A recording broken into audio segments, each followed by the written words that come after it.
Полетниот распуст повторно одекна првото училишно звонче во основните и во средните училишта низ земјава.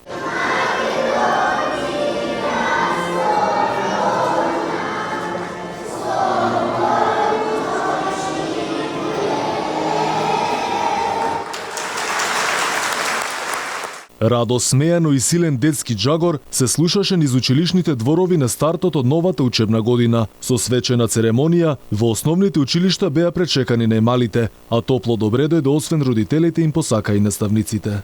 Голема е возбудата и радоста во моментов за сите нас овде присутни, особено за дечињата кои за прв пат зачекоруваат во просториите на училиштето.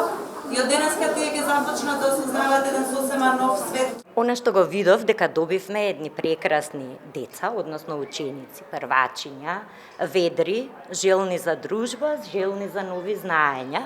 Највозбудени беа првачињата за кои денеска стартуваше една нова образовна приказна. Тие се среќни што за прв пат седнуваат во школските клупи. Постојано е учење за азбука и бројки и све што ни треба.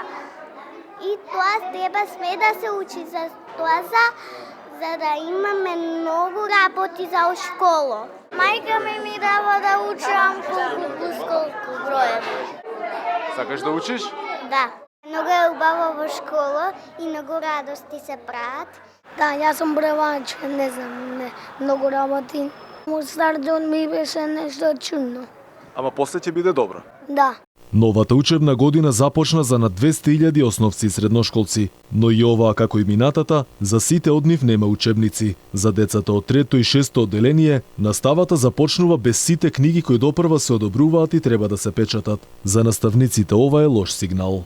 Ние сме подготвени, меѓутоа она што е обврска задолжение на Министерството за образование и наука со своите структури не ја дочека оваа учебна година. Трето и шесто одделение се уште нема учебници.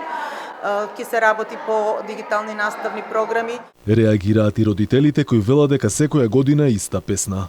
Тоа е веќе стандардна шема. Најавија дека ќе бидат во до крајов на месецов дека ќе бидат учебниците. Па мислам дека не би било во ред да задоцнуваат, нели дечињава треба да се почнат од почеток како што треба. Барем имаше доволно време се да биде направено во ред.